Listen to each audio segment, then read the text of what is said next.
ገበያ ውስጥ ከሚገኘው አልባስ ውስጥ 53 ከመቶ የሚሆነው ልባሽ ጨርቅ ወይም ቦንዳ ልብሶች ናቸው ሲል የኢትዮጵያ ጨርቃጨርቅና አልባሳት አምራቾች ማህበር ያሰራው ጥናት ያሳያል። ጥናቱ የተደረገው ከ3 ዓመት በፊት እንደ ጎርጎሮሳውያኑ የዘመን አቆጣጠር በ2023 ሲሆን የሚገቡት ልባሽ ጨርቆች በ3 እንደሚከፈልም ጥናቱ አሳይቷል። ኢትዮጵያ ውስጥ ከዓመት ዓመት የቦንዳ ልብሶች ገበያ ውስጥ እየጨመረ መምጣቱን የሚያሳይ ሲሆን አሁን ላይ የሀገር ውስጥ አምራቾችን እያዳከመ ይገኛልም ይላል። በህገወጥ መንገድ ድንበር አቋርጦ በሚገባው ልባሽ ጨርቅ ምክንያት መንግስት 2.5 ቢሊዮን ብር እንደሚያጣም ጥናቱ አሳይቷል። በጋርመንት ስራ ላይ የተሰማሩት አቶ ኤልያስ ሙልጌታ የልባሽ ጨርቅ ጉዳይ ችላ መባሉ አምራች ተቋማት እየተጎዱ ነው ብለዋል። በህጋዊ መንገድ ፋብሪካ ከፍተው ሰራተኛ ቀጥረው የሀገር ውስጥ ምርትን ለገበያ እያቀረቡ መሆኑን የሚናገሩት አቶ ኤልያስ ልባሽ ጨርቆች ገበያው እየተቆጣጠረው በመሆኑ ገበያ ውስጥ እየተፈተኑ መሆኑን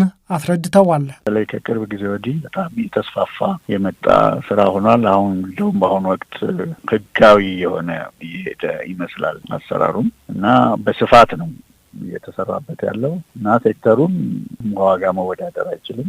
ራሱ በእድገት ደረጃ ላይ ያለ ሴክተር ስለሆነ እና በጣም ጉዳቱ ቀላል የሚባል አይደለም እና ይሄ ጉዳይ በሚመለከት እኛም ማህበር አለን የጋርመንት እና ቴክስታይል አሶሲዬሽን እና በዛ አማካኝነት ለሚመለከተው የመንግስት አካላት ቀደም ሲል ጉዳዩን የመንግስት አካላትም ያውቁታል። ይህን ጉዳይ በእርምጃ ደረጃ ብዙ የተካሄደበት ነገር የለም። በእኛ ሀገር ደረጃ አሁን የጋርመንት ሴክተሩ ገና በእድገት ደረጃ ላይ ያለ ስለሆነ ወደ መካከለኛና ከፍ ያለ ለማደግ የግድ መጀመሪያ ላይ ሀገር ውስጥ እየሸጠ ነው ማደግ የሚችለው። የሀገር ውስጥ ገበያው ደግሞ በዚህ ሙሉ ለሙሉ የሚሸፈን ከሆነ የሚያመርተው ምርት የማይሸጥ ከሆነ ደግሞ ማመርት ከሆነ ዞሮ ዞሮ ወደዚህ ሴክተር የሚገቡ እንትኖች እየቀነሰ በሌላ በኩል ደግሞ የታክስ ጫና አለበት። ሌላ ከቫት በተጨማሪ ኤክሳይዝ ታክስ ተጨማሪ ይከፍላል። በህጋዊ መንገድ በተለያየ የአዲስ አበባ አካባቢዎች ንግድ ፍቃድ አውጥተው ቦንዳ ልብሶችን የሚሸጡ ነጋዴዎች እንዳሉ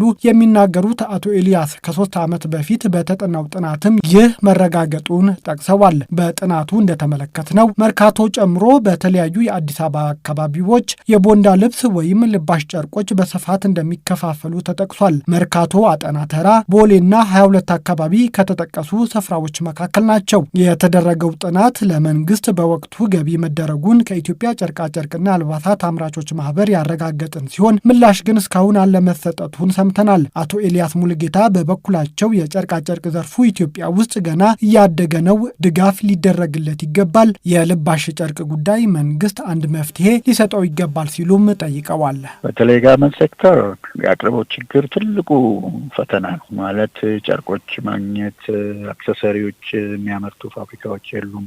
ለምን ቤዙ የለም። እንደኔ እንትን ምንድነው አመለካከት በተለይ ጋርመንት ሴክተሩ መጀመሪያ ይሄ ዲማንድ እና ሰፕላይ ለምሳሌ ጋርመንት ሴክተሩ መጀመሪያ ለምን ከውጭ እቃ በሚመጣበት ጊዜ ኤክስፔንሲቭ ነው በቀረጥ የሚከፈለው ዋጋ። እዚህ ደግሞ የሚያመርቱ ብዙ የሉም። እነሱም አይፈረድባቸውም። ለምን የለም ጋርመንት ሴክተሩ ስለሌለ። ቴክስታይል ፋክተሪ ብቻውን ጋርመንት ሴክተር ከሌለ ብቻውን ለማን ያቀርባል ገበያው? ስለዚህ የጋርመንት ሴክተሩ ማደግ ወሳኝ ነው። ያ ደግሞ የጥሬ ዕቃ ችግር የተወሳሰበ ነው። አክሰሰሪ ችግሮች አሉ። የተለያዩ ነገሮችን ስለሚጠቀም አንድ አይነት አይተም ብቻ ስላልሆነ እሱን የሚያመርቱ ፋብሪካዎች አሉ ማለት አይቻልም፣ ጥቂቶች ናቸው። የጉምሩክ ኮሚሽን በየጊዜው በቁጥጥር ስር የዋሉ የኮንትሮባንድ ዕቃዎች ዝርዝር ሲያወጣ በቀዳሚነት የሚጠቀሰው ልባሽ ጨርቅ መሆኑን በተለያዩ ጊዜያት ከወጡ መረጃዎች ተመልክተናል። ጥናቱ መንግስት በኮንትሮባንድ የሚገባው ልባሽ ጨርቅ በመቆጣጠር የሀገር ውስጥ የጨርቃጨርቅ ምርቶች እንዲጠናከር ማድረግ ላይ እንዲበረታም ጠይቋል።